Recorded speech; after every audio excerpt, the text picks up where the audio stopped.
¿Por cuánto dinero os meteréis un cactus por el culo? Creo que para este punto estoy llegando súper tarde a la fiesta, pero la verdad es que no podía quedarme sin decir algo sobre esta película. Decir que K-Pop Demon Hunters rompió el internet creo que es quedarse bastante corto, porque no es que solo haya roto el internet, sino que rompió al mundo entero. Y tratar de negarla es igual de inútil que tratar de tapar el sol con un dedo. Es la película número 1 del año, y no dudo que alguien en Sony se esté odiando a sí mismo ahora por venderle la película a Netflix. Ahora, no porque una película sea popular significa que sea buena. Este año ha sido un muy buen ejemplo de eso. La película de Minecraft, el live action de Lilo y Stitch, la segunda película de FNAF, todas populares, ninguna buena. Pero no puedo evitar pensar que con K-Pop Demon Hunters es distinto. Mientras que las demás fueron populares un rato y a las semanas ni quien se acuerde de ellas, con K-Pop Demon Hunters no pasó eso. Al inicio contó con una popularidad enorme, pero con el pasar de las semanas no solo la mantenía, sino que se superaba a sí misma. Cada semana que pasaba rompía récords de vistas, convirtiéndose en lo más visto de Netflix en toda su historia. Meses después la estrenan en cines y con sinfín de limitaciones, y a pesar de eso y que se encuentra en digital, aún así logró romper uno que otro récord, sin mencionar cómo las canciones de la película se mantuvieron en el top de las canciones más escuchadas del año durante bastante rato, si es que no siguen todavía. Con esto uno puede darse cuenta que hay algo más dentro del éxito de esta película. Hay algo en ella que hace que la gente conecte tanto y decida seguir apoyándola, y eso es de lo que quiero hablar en este video. Así que bienvenidos a un nuevo episodio del helado parlanchín, donde hablaremos de K-Pop Demon Hunters y por qué es tan popular.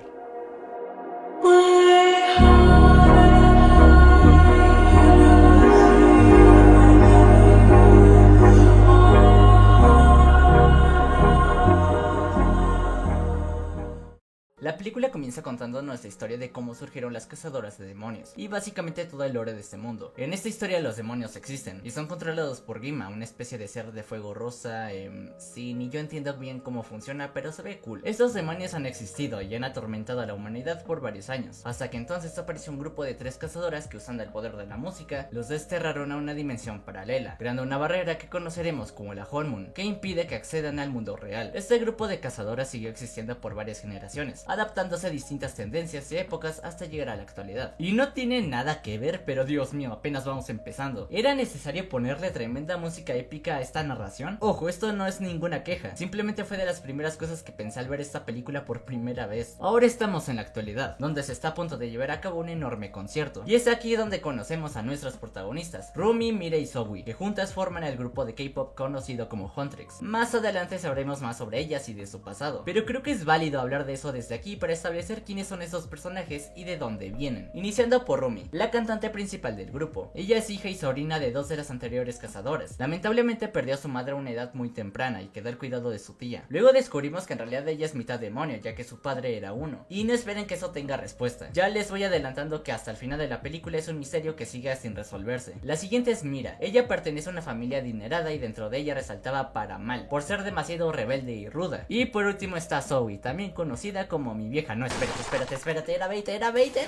la cual se nos da a entender que viene de una familia con padres divorciados y que tuvo que vivir una parte de su vida en Corea y otra en Estados Unidos. Las 3 fueron entrenadas por Celine, la tía de Rumi, y se convirtieron en el grupo número 1 de Corea. Ahora en el presente justamente se está a punto de llevar a cabo un importante concierto de ellas. Todo parece estar listo excepto una cosa: faltan ellas. Su representante, que conoceremos como Bobby, descubre que su vuelo parece desviarse. Y a todo esto, ¿qué hacen nuestras protagonistas? Pues están devorando un festín de una forma, digamos, curiosa. Lo importante es que se dan cuenta que la tripulación del avión resultan ser en verdad demonios, mismos que amenazan con devorar a sus fans, por lo que las 3 entonces se enfrentan a ellos, aunque decir que se enfrentaron a ellos es quedarse muy corto, porque en realidad les metieron una paliza. En algún punto el avión se hace pedazos, por lo que se avientan de él, para no solo aterrizar en el escenario, sino que de paso terminan con los demonios que quedaban mientras se maquillan y se peinan en el aire. Así llegan al concierto y mientras cantan, logran apreciar cómo la Whole Moon parece volverse dorada, y al terminar la canción le dan fin al inicio de la película. Sí, aunque no me crean, todo esto que llevamos son apenas los primeros minutos de la cinta, y ciertamente qué gran inicio. En apenas 8 minutos ya nos establecieron el mundo, la mitología, los personajes, el tono, el humor, la calidad de las canciones e incluso el nivel de madrazos que podemos esperar en esta película. Tal vez algunos piensen que le estoy dando demasiada atención a esta parte, pero aunque tal vez suene algo que todas las películas en teoría deberían tener, la verdad es que no muchas le dan la importancia que una buena escena de introducción debería tener. Incluso pasa en grandes películas películas que me encantan. Por dar unos ejemplos, Transformers One de plano no tiene una, y Ultraman Rising, pues creo que nadie diría que la escena inicial es la mejor escena de la película. Como sucede con K-Pop Demon Hunters, una buena escena de introducción no solo puede provocar que la cinta te enganche al instante, sino que al analizarla a fondo, tal vez puedas encontrar detalles que permitan descubrir la clave de por qué es tan buena, o en este caso de por qué a la gente parece gustarle tanto, aunque de eso vamos a hablar más adelante. Gima está sumamente molesto porque la Hormone está a punto de ser sellada. Eso explica por qué antes parecía volverse dorada, y que al hacerlo ya nunca podrían acceder al mundo humano. Y como todos los demonios son unos completos inútiles que no pueden hacer nada para evitarlo, es entonces donde aparece Ginu, que le ofrece una solución a su problema. Y yo sé que más adelante es donde nos hablan de su pasado y eso, pero creo que es bueno hablar de eso ahora para poder entender mejor al personaje después. La primera versión de su historia que nos cuentan, sí, primera y ahorita llegaremos a eso, es que Ginu vivía con su madre y hermana en la más absoluta pobreza. Un día hizo un trato con Gima con tal de que su suerte cambie, y él junto a su familia pasen a vivir en un palacio. El problema es que Ginu sería secuestrado por Gima y dejaría su suerte a su familia, aunque luego veremos que esta historia no es para nada cierta. El plan de Ginu es crear una boy band con demonios, para así competir por los fans de las Huntrix, ya que el poder de la Hormone proviene de cuántas personas apoyen a las cazadoras, y ciertamente es un muy buen plan. Lo único que me pregunto es por qué a nadie más se le había ocurrido. A cambio de realizar este plan, Ginu le pide a Gima que borre sus memorias. Con esto regresamos con el grupo principal, el cual recién ha terminado su concierto, y piensan tomarse un merecido descanso que les dura como 2 minutos, porque a Rumi se le ocurre publicar su nueva canción y deben volver al trabajo. En esta canción nos hablan un poco más del pasado de cada una, aunque bueno, eso ya se los conté antes. Lo importante de este momento es cuando están a punto de presentar la canción. Aquí es donde se da la revelación de que Rumi es parte demonio, y que es la razón de por qué parece estar tan centrada en querer seguir trabajando, porque su objetivo es sellar la Hormone lo antes posible para así eliminar las marcas de su cuerpo. El problema es que mientras están ensayando, comienza a tener problemas con su voz, y al darse unos minutos descubre que las marcas ya han afectado gran parte de su cuerpo, y con ello su voz. Esto parece darle una crisis y abandona el lugar, recordando lo que Celine le dijo de que nadie debería ver sus marcas, y tratándolas como algo de lo que sentir vergüenza. Con esto se establecen dos importantes conflictos. El primero es el conflicto que tiene la protagonista consigo misma, y el segundo es que ni Mira ni Zoe tienen idea de esto. Desde que se conocen, Rumi les ha estado ocultando esta importante información, lo que claramente supondrá un problema en su relación. Más tarde, Rumi regresa con las chicas y buscan una solución para el problema con la voz de Rumi. Así, al día siguiente acuden con un supuesto especialista para que les brinde algún tratamiento o solución rápida. Y esta escena, aparte de funcionar para mostrar momentos de comedia, nos brinda un poco más de información de los personajes y de su relación. Por ejemplo, nos dicen que Zoe tiende a ser demasiado complaciente, o que Rumi impone varias barreras con sus amigas. De hecho, mencionan que ni siquiera va con ellas a relajarse a los baños, pese a que la han invitado por años. Claro, nosotros sabemos que es porque Rumi no quiere que vean sus marcas, pero si lo vemos desde la perspectiva de Mira y Zoe, eso suena a que Rumi es una amiga super mamona. Al salir del lugar se encuentran con los Saya Boys, el grupo de K-pop que Ginu creó, y que ese mismo día se presentó frente a varias personas. Las chicas descubren que son demonios, por lo que se disponen a matarlos ese mismo día. El problema es que los Saya Boys se les adelantan en varios de sus planes, lo que termina en una pelea donde Ginu descubre que Rumi también es un demonio. En ese momento Mira y Zoe aparecen, y extrañamente Ginu le ayuda a ocultar su secreto, así permitiéndole terminar la pelea, pero no pudieron eliminar a los Saya Boys. Por lo visto, el plan de Ginu fue un éxito. Su grupo se volvió tendencia, y la Hormone se ha visto duramente afectada. Ante esto, las chicas deciden hacer algo al respecto. Su plan es crear una canción que ponga en mala posición a los Saya Boys, lo que, si me lo preguntan a mí, no es el mejor plan. Al regresar a su habitación, Rumi descubre un extraño pájaro y un extraño tigre. Estos la llevan con Ginu, el cual parece estar interesado en su lado demonio, pareciéndole extraño que un demonio sea una cazadora, y que Rumi no escuche la voz de Gima en su mente. Con esto le cuenta sobre su pasado, la versión de la que antes les hablé, y busca ganarse su confianza. En un inicio pareciendo que solo lo hace para engañarla, pero luego veremos que en realidad sí parece querer entenderla. Pero por el momento eso no le funciona, ya que Rumi intenta matarlo y falla completamente. Las semanas pasan y mientras las chicas siguen trabajando en su nueva canción, la cual han llamado como Takedown, los Saya Boys continúan volviéndose más populares. Esto nos conduce a un evento de fans, donde aparecen los Saya Boys para molestar a las chicas. Ahí Rumi y Ginu discuten, el primero cuestionando el plan de las chicas, ya que si el odio pudiera afectar a Gima, ya lo habrían vencido desde hace mucho. Esto provoca que Rumi también cuestione el plan, sobre todo la canción, ya que la letra está llena de palabras y frases que están dirigidas en forma de ataques a los demonios, y no solo considera que no es la mejor forma de conectar con sus fans, sino que empieza a verse reflejada en la letra. Una parte de esto se le expresa a Mira, la cual empieza a dudar de Rumi por estar en contra del plan y por verla conversando con Ginu, sospechando que les está ocultando algo. Entonces a Rumi se le ocurre un nuevo plan, se reúne con Ginu para hablar de él. Pronto se llevarán a cabo unos importantes premios, y le pide a Ginu que sabotee a los Saya Boys para ayudarles a ellas a ganar, para que así sellen la Hormone, destierren a Gima por completo, y no solo logren que ella se libre de sus marcas, sino también pueden hacer que él se libre del control de Gima. Ginu duda de este plan, pero le dice que lo va a pensar. Y esta escena, aparte de servir para esto, también le sirve a la película para desarrollar la relación entre estos dos. Como bien dije antes, más que parecer que Gino busca acercarse a Rumi para utilizarla, en realidad parece realmente querer conocerla y entenderla. Y del otro lado, pese a ser enemigos, Rumi descubrió en él a alguien con el que puede hablar del secreto que lleva guardando por años, y con él descubrió una nueva forma de verlo. Ahora, a continuación hay 3 escenas consecutivas que quiero destacar, porque quizás sin darnos cuenta resultan ser los momentos más importantes para construir el mensaje sobre la aceptación de uno mismo que busca contar la película. En la tarde, mientras las 3 chicas ensayan para el evento, tienen una discusión puesta que Rumi está en contra de la canción de Takedown, lo que tiene sentido ya que es básicamente un reflejo de lo que ella siente por su lado demonio, y de lo que podrían pensar sus amigas en caso de que lo descubrieran, aunque de eso quiero hablar más adelante. En ese momento los demonios atacan un tren, y continúan con la discusión en medio de la pelea, siendo Mira la que más se enfoca en esta, ya que sospecha que Rumi les está ocultando algo, e intenta hacer que Rumi demuestre que está con ellas. Lamentablemente la pelea no sale nada bien, ya que los demonios lograron llevarse a todos los pasajeros, lo que complica más las cosas entre las chicas, y que ahora tengan una mayor urgencia por sellar la Honeymoon. En la noche Rumi se reúne con Gino, quien le dice que cree en su plan pero que no cree que pueda apoyarla en eso, y que lamenta no poder ayudarla, a lo cual Rumi responde que de hecho es todo lo contrario. Estar con él le ha ayudado a sanar, a poco perdonar y hacer las paces con su lado demonio, y por supuesto también le ha ayudado a sanar su voz. Entonces ambos comienzan a cantar la canción de Frey, donde expresan que ambos comparten ese mismo sentimiento por el otro. Los dos encontraron a alguien que aceptaba lo que ellos llamaban como su vergüenza. Rumi, al conocer a Gino, logró entender mejor su lado demonio, lo que realmente significaban las marcas en su piel, y por ello empezó a valorarse más. Empezó a creer que no es el error que ella creía que lo era, porque encontró a alguien que la aceptaba por lo que ella en verdad es. Esto mismo también pasó con Gino. Conoció a alguien que lo apreciaba por quien es más que por lo que había hecho, y ese proceso que ambos comparten se ve reflejado cuando al final de la canción, mientras que Rumi siente como finalmente recupera su voz, Gino deja de oír esas voces en su cabeza, y entonces decide ayudarla con su plan. De pronto Gima lo llama, y se burla de él por creer que puede redimirse, ya que aparentemente no le dijo del todo la verdad a Rumi. Pero antes de todo, ¿soy el único al que esta escena le recordó un poco al baile de Echo y Poder en la segunda temporada de Arcane? O sea, piénsalo, un momento romántico entre dos personajes, en el que en un punto el fondo se desvanece, y solo logramos ver luces y colores, y que es acompañado por una canción que refleja la situación de ambos, y lo que sienten uno por el otro. ¿No? ¿Solo yo? Ok.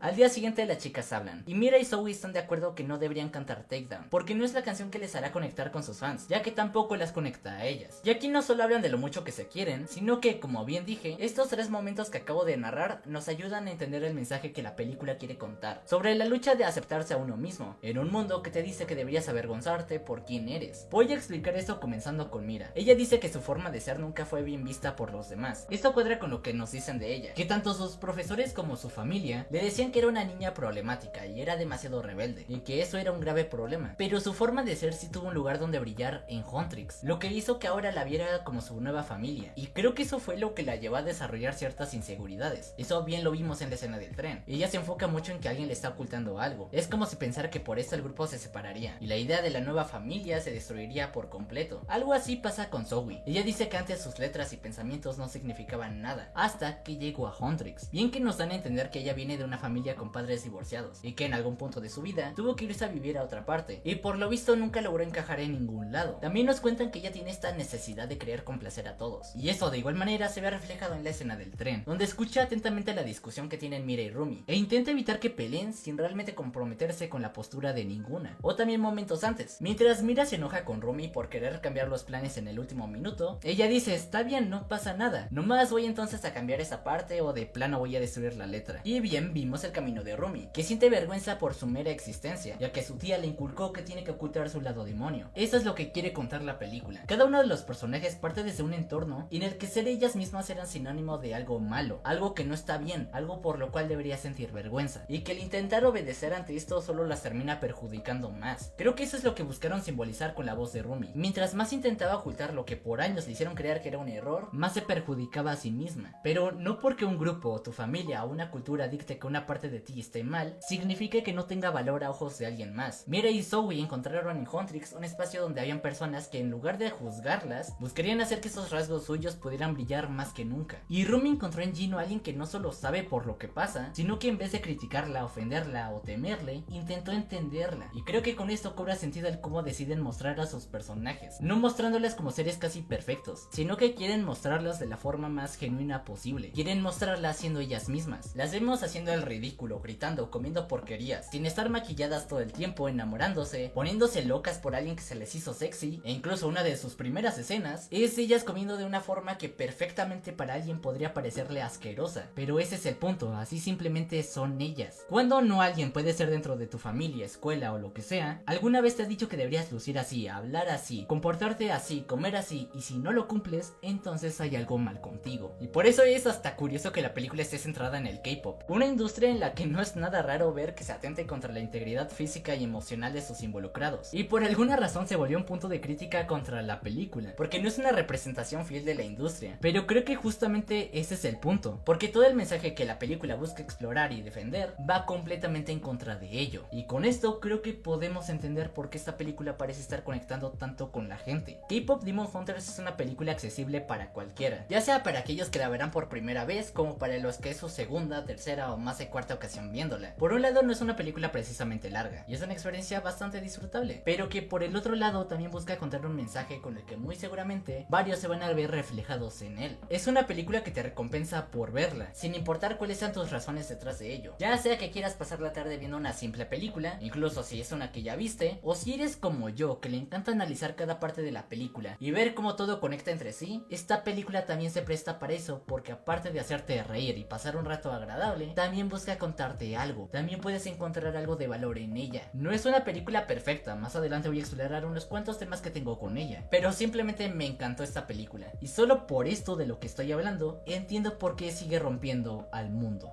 La puta madre, aún no termino la película y falta un buen. Al día siguiente se llevan a cabo los premios Idol, y ahí se suponía que iban a pasar primero los iBoys, pero resulta que se encuentran discutiendo. Por esto entonces Huntrix pasa primero, y presentan la canción de Golden. Todo iba bastante bien, incluso Rumi logra ver cómo la Hormone se está volviendo dorada, pero en un punto de la canción Mira y Zoe bajan del escenario, y logran ver que Bobby está siendo secuestrado por los demonios, lo que terminó siendo una trampa, porque el verdadero Bobby está bien feliz viendo el show, y es entonces donde todo sale mal. La presentación de Rumi es interrumpida, y los demonios aparecen para humillarla públicamente, y además de hacer que revele sus marcas, lo que la conduce a sufrir un colapso en el escenario, siendo esto presenciado por Mira y Zoe. Al bajar del escenario, Rumi las encuentra. Primero se alegra al saber que no fueron ellas quienes lo hicieron, pero entonces se da cuenta que han descubierto su mayor secreto. Ambas la cuestionan de por qué les ocultó esto, y cuánto tiempo llevan mintiéndoles, pero Rumi al intentar arreglar las cosas, solo las termina asustando más, poniéndolas en su contra. Ahora, es verdad que este es un tipo de momento que hemos visto hasta el cansancio en varias películas, pero creo que es interesante ver cómo la película ya estaba adelantando este momento desde hace bastante, y no me refiero a las discusiones que el grupo tiene en varios momentos, ni nada de eso, sino cómo la hacían de forma visual, algo parecido a cuando en toda la segunda temporada de Arcane adelantaban que de alguna forma Caitlyn iba a perder el ojo. Hay varios momentos en los que las tres comparten un plano, pero que mientras Mira y Zoe ocupan un mismo espacio, Rumi ocupa uno completamente sola. Por ejemplo aquí, las tres aparecen pero cada quien ocupa una mitad por separado, algo que también se replica en el momento donde se separan. O también algo que pasa bastante, es que de plano no comparten la misma toma, mientras que Mira y Zoe suelen aparecer juntas, Rumi termina haciendo lo contrario. Pero aparte de eso, otra forma en que lo hacen es mediante el vestuario de los personajes, principalmente con los que usan con la canción de Golden. Mientras que los trajes de Mira y Zoe son blancos, el traje de Rumi es negro. Más adelante, cuando las tres sí visten con los mismos colores, el traje de Rumi sigue sin ser el mismo que el de las otras. Mira y Zoe comparten las mismas sombreras, mientras que a Rumi no solo le falta una, sino que la que sí tienen ni siquiera tiene la misma forma. Como dije, el que el grupo principal se separe para luego volver a unirse y así combatir la amenaza principal juntos es un tropo que ya hemos visto hasta el cansancio en sinfín de películas, pero al menos sí quiero reconocerles lo bien que construyeron eso para que sí tuviera sentido. Incluso podríamos darle una pequeña interpretación a todo esto, de que justo esa pequeña diferencia que hay entre los trajes representa cómo realmente las cosas entre ellas siguen sin estar bien. A un Rumi le sigue ocultando la verdad y sigue sin ser completamente honesta con sus amigas. Esta paz que antes parecía haber entre las tres no era solo momentánea, sino era algo inestable, que en cualquier momento y por la más mínima cosa podía caerse, porque aún hay demasiadas cosas que arreglar entre ellas. Poco después Rumi va a confrontar a Jinu por todo esto, el cual le dice que todo lo que pasó fue simplemente parte de su plan, que todo lo que vivieron y tuvieron solo fue un engaño creado por él, a lo cual Rumi se opone porque sabe que no está diciendo la verdad, sabe que realmente no cree en eso porque ella piensa que es alguien bueno, pero entonces Jinu le revela la oscura verdad. La historia que antes le contó fue mentira, él conscientemente abandonó a su familia a su suerte con tal de huir de la pobreza. Rumi intenta hacer que la escuche, pero solo empeora las cosas para ella. Ante esto y completamente resignado con el destino que cree que merece, Gino desaparece y deja completamente sola a Rumi. Con todo lo que sucedió, los Aya Boys ganan absolutamente todos los premios, y para celebrar esto invitan a toda la ciudad a un concierto. Al desaparecer Huntrix, la Honmon es destruida por completo, dejando salir a Gima, quien se mete en la cabeza de Mira y Zoe y de cientos de personas para que vayan al concierto, prometiéndoles lo que más quieren, aunque claramente es una trampa. Mientras tanto, Rumi llega con Celine, diciéndole que falló como cazadora y que termine con ella, como debía hacer desde el inicio al ser un demonio. Pero Celine no hace caso y propone un plan para solucionar todo esto, plan que no es para nada del agrado de Rumi. Celine propone ocultar sus marcas, decir que todo fue obra de Gima, para convencer a las chicas de reunirse para vencerlo, y haciendo como que nada de esto pasó. Y sí, eso solucionaría el problema con los demonios y la Honmon, pero ignora que lo que en parte ocasionó la separación entre las tres fue que Rumi estuvo años mintiéndoles, sin mencionar en cómo le afectó mentalmente al punto de llegar a ese estado. Rumi se opone a esto, le dice que ya no hay vuelta atrás y que ya no más ocultar sus marcas, así es como en verdad es. Pero entonces Celine ni siquiera es capaz de mirarla a los ojos. Dice amarla, pero solo ama una parte de ella y no todo su ser. Por esto Rumi se retira y dice: si esta es la Honmon que debo proteger, entonces me alegro que sea destruida. Y a ver, esta escena es muy buena, me encanta lo que significa para el personaje de Rumi, pero sí tengo un problema con ella y es Celine. Ya de por sí no hizo prácticamente nada en toda la película, pero mi problema está en que tampoco hace nada después. No aparece en la batalla final, no aparece en el epílogo, y en general este conflicto que es planteado en esta escena nunca tiene alguna clase de conclusión. Repito, me encanta por lo que significa para Rumi, pero es algo que me molestó desde la primera vez que vi la película. Se lleva a cabo el concierto de los Aya Boys, quienes cantan la canción de Your Idol. Ahorita voy a hablar de tremenda canción, pero de pronto son interrumpidos por la aparición de Rumi. Gima se burla de ella, diciendo que ahora todos pueden verla por quien es, que ha fracasado en su misión y ya no queda más por hacer. Rumi acepta todo lo que dice, pero demuestra que aún así está dispuesta a seguir peleando. Así comienza a cantar, y su voz primero resuena en Mira y Zoe, quienes deciden unirse no solo en su canto, sino también en la pelea. Así avanzan por el escenario hasta finalmente reunirse. Y sí, es algo que todos veíamos venir hace minutos, y no está innovando la historia del cine, pero está lindo el momento. Ahora, aquí quiero hablar de estas últimas tres canciones, porque creo que representan el camino que Rumi cruza en toda la película, representando lo que teme, lo que anhela y lo que consigue por su cuenta. Takedown es básicamente lo que más teme oír Rumi. No es muy difícil entender eso. La canción está escrita con el fin de transmitir odio a los demonios, y Rumi está en contra de ella al verse reflejada en la letra. Pero creo que eso es lo que hace que el momento donde sabotean el concierto sea mucho más fuerte. No solo escucha las palabras que la aterran, sino que ve a las dos personas que más quiere decirlas mientras la maltratan y la humillan por ser quien es. De ahí pasamos a la siguiente canción, Your Idol. Esta canción es cantada durante el concierto de los Aya Boys, donde buscan atraer personas para Gima, y parece que representa exactamente el cómo atrapa a sus futuras víctimas, acercándose a ellas y prometiéndoles que les va a cumplir todo aquello que anhelan. Pero creo que es interesante cómo también parece ser una respuesta a Takedown. Mientras esta odia a los demonios, sus marcas y todo lo que representan, Your Idol parece aceptarlos y promete que será quien aprecie los fallos de quien esté escuchando la canción. Y esto parece una representación de lo que más quiere Rumi, encontrar a alguien que no la juzgue y en lugar de esto acepte sus penas y sus defectos. Y con esto pasamos a What Is Unlike, que representa el final del desarrollo de Rumi. En ella nos habla de todo su aprendizaje, de cómo se odiaba, de cómo se destruyó a sí misma y cómo aprendió a amarse con todo y defectos. Es por eso que la canción conecta con Mira y Zoe, porque es por eso por lo que se volvieron tan unidas en primer lugar. Solo ellas pudieron ver lo que valía la otra y fueron las primeras en quererse y apreciarse, sin importarles las mil y un cosas malas que pudieran tener a ojos de los demás. Así comienza la batalla final, y en un punto Gima ataca directamente a Rumi, sin que las demás pudieran hacer algo. Es entonces que Gino interviene y decide sacrificarse con tal de protegerla. Rumi reacciona y le dice que esto no era lo que quería. Ella buscaba hacer que pudiera ser libre, a lo que Gino responde como que de hecho lo hizo, y ahora su alma le pertenece, así desapareciendo por completo. Y aquí quiero hablar un poco del personaje de Gino, porque en mi opinión es el personaje más trágico de toda la película. Como vimos, Gino es un personaje que parece rechazar cualquier oportunidad de redención, o en la que podría tener una vida normal. Él cree que lo que hizo no tiene perdón, y que no merece vivir en paz. Claro, abandonar a tu familia es horrible, pero tal vez para algunos su forma de actuar podría ser exagerado. Pero hay un pequeño detalle que hace que para mí cobre todo el sentido. En la escena donde Gima le recuerda lo que hizo a Gino, no solo menciona que abandonó a su mamá y hermana, sino que también menciona que las mató. Obvio, no de forma literal, pero que al dejarlas provocó su muerte. Digo, siendo Gino el principal sustento de su familia, no es tan difícil pensar que pudieron morir de hambre, por alguna enfermedad, de frío o lo que sea. Y eso mismo pensaba yo, hasta que me di cuenta de un pequeño detalle al inicio de la película, y que al menos para mí provocó que cambiara por completo mi forma de ver al personaje. Al inicio de la película bien nos cuentan que los demonios llevan existiendo durante varios años, y que las cazadoras aparecieron hasta tiempo después, y creo que pueden ir viendo por dónde voy. Gino, al dejarlas y en ese tiempo no habiendo nadie que pudiera protegerlas, más que pensar que murieron de hambre o lo que sea, que por su culpa los demonios las mataron. Aunque no es cierto. Viendo el inicio pude notar a una madre y a su hija estando a punto de ser atacadas por un demonio, y de cómo una cazadora apareció justo a tiempo para salvarlas. Y menciono esto porque esa madre y esa niña son idénticas a la mamá y hermana de Gino. Muy probablemente la razón de por qué nunca se enteró de esto es porque puede que en primer lugar Gima ni siquiera supiera que era su familia, o que sí lo supiera pero decidió mentirle para tenerlo bajo su control. Pero cual sea la razón no importa, porque lo que sí es importante es pensar en qué tan diferente hubiera sido todo si tan solo hubiera sabido eso. Hay quienes se cuestionan de que si tanta culpa sentía, ¿por qué simplemente no se dejó matar por las cazadoras? Y ciertamente la película no te dice nada para no pensar que en algún momento lo intentó. Gima menciona que Gino no hace nada a no ser que quiera algo a cambio. Puede que en algún momento sí lo haya intentado, pero como bien vimos, Gima está constantemente vigilando sus demonios y simplemente lo regresó antes de que pudiera hacerlo. Esta al final es una teoría. Al igual que la película no hace nada para hacerte creer que no sucedió, tampoco lo hace para que creas que fue algo que sí ocurrió. Pero me gusta creer en ella, porque creo que Gino, más que pensar en vivir en paz, parece que quiere castigarse porque cree que lo merece. Esto me lleva a hablar de su objetivo en la película. Gino hace lo que hace con tal de que Gima le borre sus memorias. Uno pensaría que es algo egoísta y que simplemente quiere no recordar lo que hizo y vivir como si nada. Y yo antes creía eso mismo, pero entonces me di cuenta de algo. En una escena antes del concierto de los Aya Boys, Gima le pregunta si está listo para perder sus memorias, a lo que Gino entonces recuerda diversas cosas, entre ellas a Rumi. Esto me pareció extraño, porque claramente no tiene nada que ver con su pasado. Hay cientos de años de diferencia entre que abandonó a su familia hasta que conoció a Rumi. Por lo que entonces, ¿qué tal si Gino piensa en perder cada uno de sus recuerdos, tanto los buenos como los malos, a las personas que conoció, dañó y amó? Olvidar las vivencias que le hicieron ser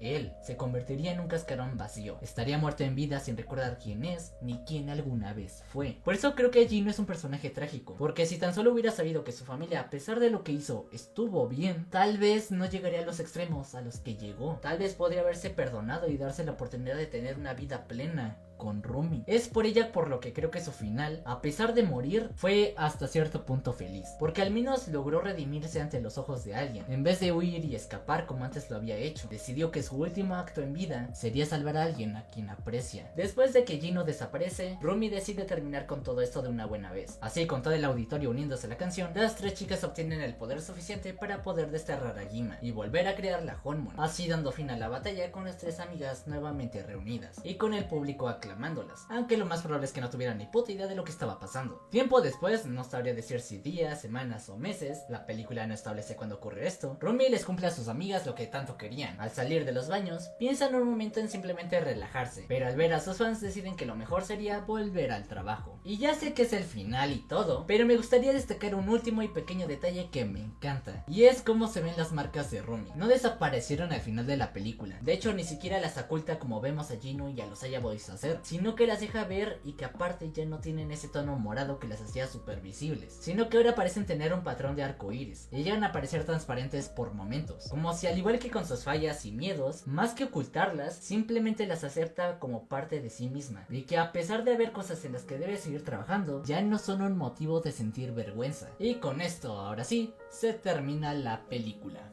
Antes de seguir, ¿qué tal si pasamos al último momento saludos del año? Le mando un enorme saludo a Benjamín Jacob Pérez Sánchez, Alejandro Gallegos Moreau, Bebé Puerta Empanada, Mirai Trunks, Prime Forces, Obed Godzillón, Mirage de la Cruz, El Cayu Finolis, Multi MD Fan, Víctor Hugo Lubian M, Cosmos Yeah, Gael 025, Soy Kix, Estela García y Unnecessary Eye. En serio, muchas gracias por acompañarme en este año. Gracias por todo el apoyo, y ¿qué tal si seguimos con el video?